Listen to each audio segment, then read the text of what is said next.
धन्यवाद। आपने ठीक कहा। जब कोई देश धर्म के ऊपर आधारित हो जाता है तो आपने पड़ोसी पाकिस्तान का हाल देखा कि वहाँ भी मुस्लिम्स थे, बांग्लादेश में मुस्लिम्स थे, सो कॉल्ड ईस्ट पाकिस्तान। लेकिन जो वहाँ पर हुआ वो भी एक इतिहास का हिस्सा है और कहते हैं ना कि हम इतिहास से कभी सीखते नहीं हैं। मैं आता हूँ हिमांशु जी आपके पास। आपने पृष्ठभूमि तो मैंने बहुत विस्तार से दे दी थी। आज मैं प्रश्न नहीं कर रहा हूँ।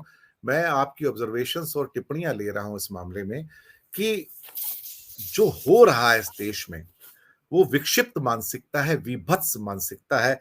एक ऐसी मानसिकता है जहाँ पर देश का प्रधानमंत्री 1200 साल की गुलामी की बात करता है और आरएसएस का चीफ 1000 साल के युद्ध की बात करता है इस देश में चल रहा है। ऐसा लगता है कि दोनों में एक सामंजस्य है, एक ही बात अलग-अलग शब्दों में कहने की कोशिश कर रहे हैं।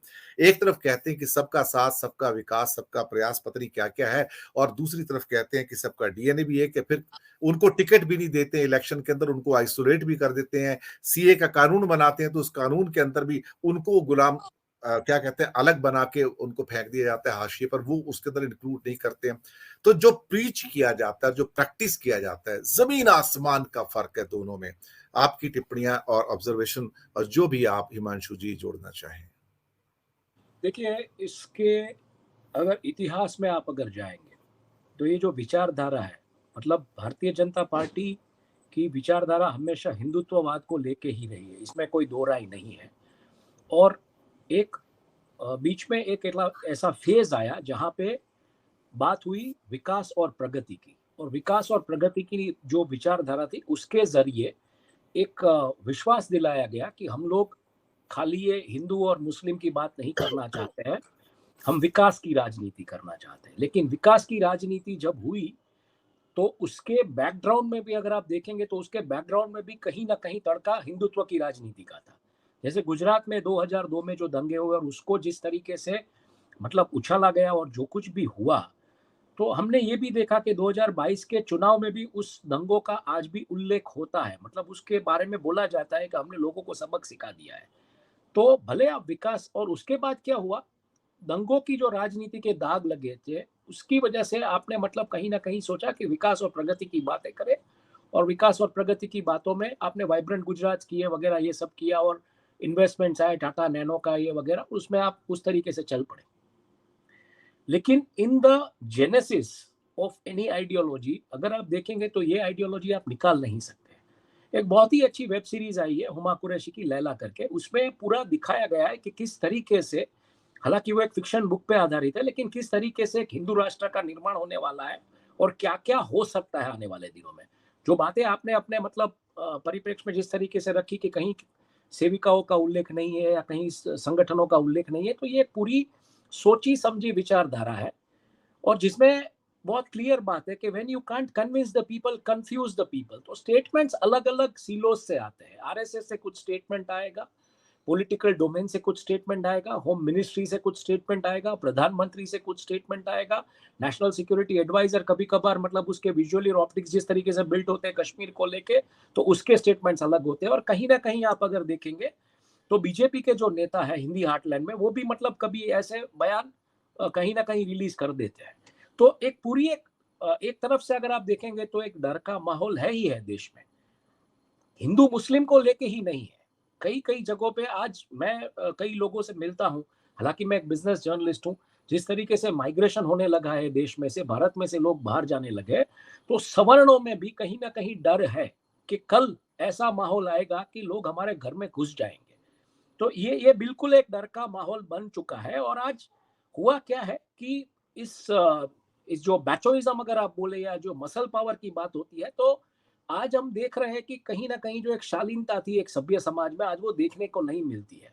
एक छोटी सी मान लीजिए कि अगर दो लोगों का स्कूटर भी कहीं टकरा जाता है तो जिस तरीके की भिड़ंत के दृश्य हमको देखने मिलते हैं रास्तों में, तो वो दिख रहा है कि आप कहीं ना कहीं वो अल्ट्राइज्म बेसिकली इंसान के उसमें जहन में डाल रहे हैं।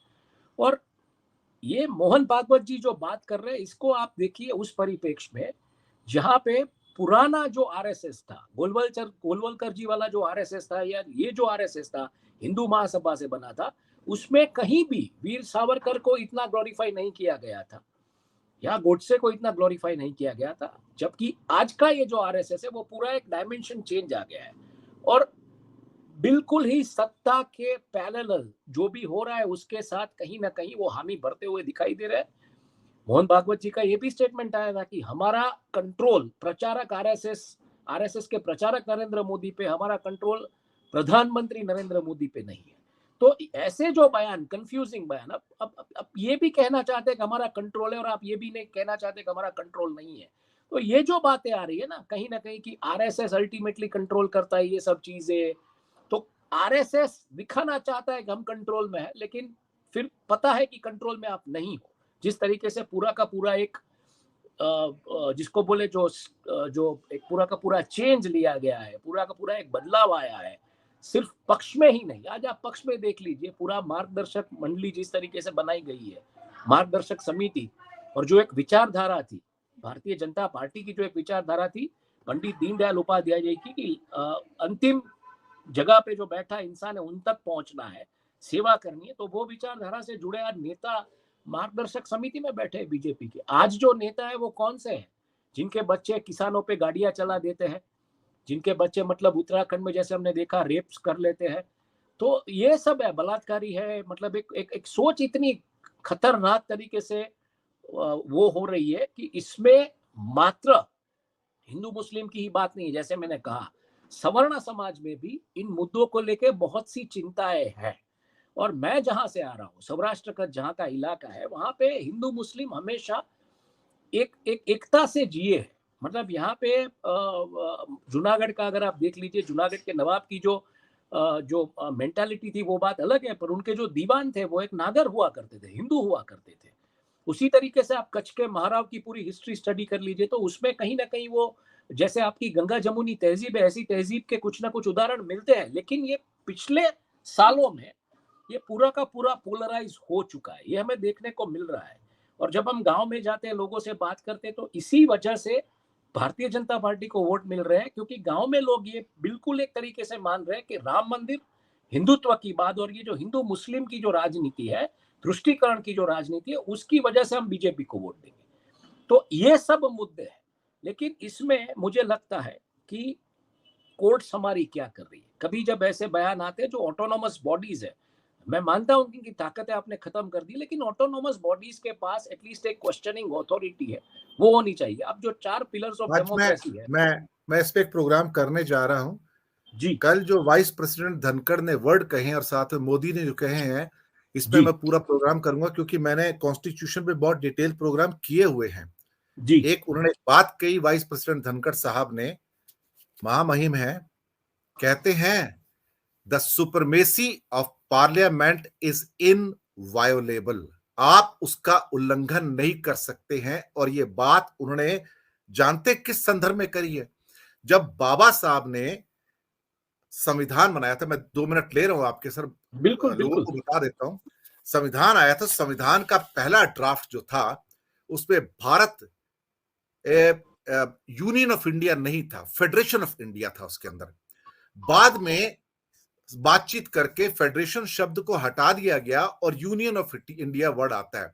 तो बाबा साहब से जब पूछा गया कि ये आपने क्या किया, तो उन्होंने कहा कि भारत अभी बहुत फ्रेजाइल है, तो उसको स्ट्रांग रखने के लिए एक सेंटर स्ट्रांग चाहिए, लेकिन इसकी आत्मा जो है फेडरल है, आप फिक्र मत कीजिए। इसलिए भारत के संविधान में फेडरल वर्ड कहीं नहीं है। मैं आपको पहले बता दूं, फेडरलिज्म या फेडरल कैरेक्टर, ये फेडरल वर्ड ही नहीं है पूरे संविधान में। लेकिन फिर 1962 में एक कोर्ट केस आता है सुप्रीम कोर्ट में, 7 जजों की बेंच का, और वो कहते हैं 6-1 से, सबसे संभ्रांत जो भारत के नागरिक हैं, कि भारत फेडरल स्टेट नहीं है।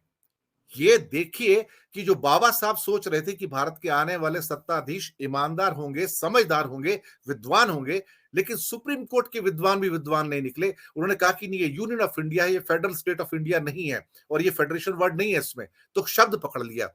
फिर केशवानंद भारती केस आता है 1972-73 का, जहां 13 जजों की बेंच आती है और 7-6 से एक फैसला आता है, जहां पे इंडिया को माना जाता है कि ये फेडरल स्टेट है, इसका जो मूल है वो फेडरल स्टेट का है, भले नाम यूनियन का है। तो वहां पे बाबा साहब की आत्मा की जो थी, आवाज थी, वो वापस रिस्टोर की जाती है।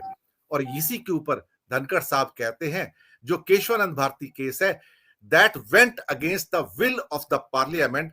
तो पार्लियामेंट की जो रेस्ट्रिक्टेड जो एक अमेंड करने की ताकत है, मूल चरित्र को, वो सुप्रीम कोर्ट के हाथों में नहीं होनी चाहिए थी। We are the supreme. तो उन्होंने सुप्रीम कोर्ट में केशवानंद भारती के केस को भी कल चैलेंज किया। सर, ये एक बहुत बड़ा अटैक है, शायद आने वाले वक्त की ये सूरत है। हिमांशु जी, ये क्लियरली कंटेम्प्ट ऑफ कोर्ट का मुद्दा है। अगर आप देखने जाए तो क्यों नहीं कहा जाता है या किया जाता है इस मामलों में, मुझे समझ नहीं पड़ता है। दूसरा, आप देखिए होता क्या है कि मीडिया जिस तरीके से पोलराइज हो चुका है, गोदी मीडिया की जो बात होती है या जो मीडिया, डिजिटल मीडिया पे जो काम होता है, उसमें भी आप देखिए क्या हुआ है। बहुत अच्छे तरीके से ये बहुत सिस्टमैटिकली जा रहा है। साध्वी प्रज्ञा जी के अगर कोई स्टेटमेंट्स आते हैं तो दोनों मीडिया मच पड़ती है उसके ऊपर, तब जाके इनको पब्लिसिटी मिलती है। मतलब कोई बोलता है ये बराबर नहीं है, कोई बोलता है बराबर है। तो मुझे लगता है कि ऐसे स्टेटमेंट्स पे जुडिशरी बॉडीज को ही इनिशिएट, अपने आप को सुओ मोटो करके बेसिकली इनिशिएट करना पड़ेगा। लेकिन क्यों नहीं कर रहे, सबसे बड़ा सवाल ये है। और ये जो आपने कहा, जिस तरीके से आपने धनखड़ जी के स्टेटमेंट को लेके जो बात की, तो ये क्लियर इंडिकेशन है कि मेजोरिटी हम है, हम मेजोरिटी के पावर में, और हम चाहे उस तरीके से इतिहास को भी बदल देंगे और हम चाहे उस दिशा में ये पूरा का पूरा नैरेटिव ले जाएंगे और सेट भी करेंगे। और ये नैरेटिव इसलिए अच्छा है, आप समझ लीजिए, क्योंकि हम और आप बात करते हैं इकोनॉमी की। तो इकोनॉमी आज कहाँ है ये तो हम सबको पता है, नौकरियां कहाँ है ये सबको पता है, डिस्पोजेबल इनकम है नहीं। तो ये बहुत अच्छा एक स्मोक स्क्रीन है। और धर्म का अफीन जो है, वो ओ माय गॉड फिल्म में जिस तरीके से कहा जाता था, धर्म का अफीन अगर आप चटा दे किसी को एक बार, तो ये मतलब उसका नशा रहता है लोगों को। तो क्लियरली ये हो रहा है। और कहीं ना कहीं स्टेटमेंट्स आएंगे तो काउंटर स्टेटमेंट्स आएंगे, काउंटर मीडिया रिपोर्ट्स आएगी। तो ये लोग जो ओरिजिनली जो मुद्दे डिबेट पे होने चाहिए, एजुकेशन, हेल्थ, शिक्षा, एम्प्लॉयमेंट, डिस्पोजेबल इनकम, महंगाई, इन्फ्लेशन, इन मुद्दों पे कहीं चर्चा ही नहीं होती है। तो मेरे ख्याल से ये जो पूरा का पूरा जो पोलराइजेशन की जो भी बात आती है, हर कहीं ना कहीं एक शूट खड़ा हो जाता है। और दूसरा, इलेक्शंस भी है आने वाले दिनों में बहुत सारे स्टेट्स में, तो उसका भी बेनिफिट लेना है उनको। जी।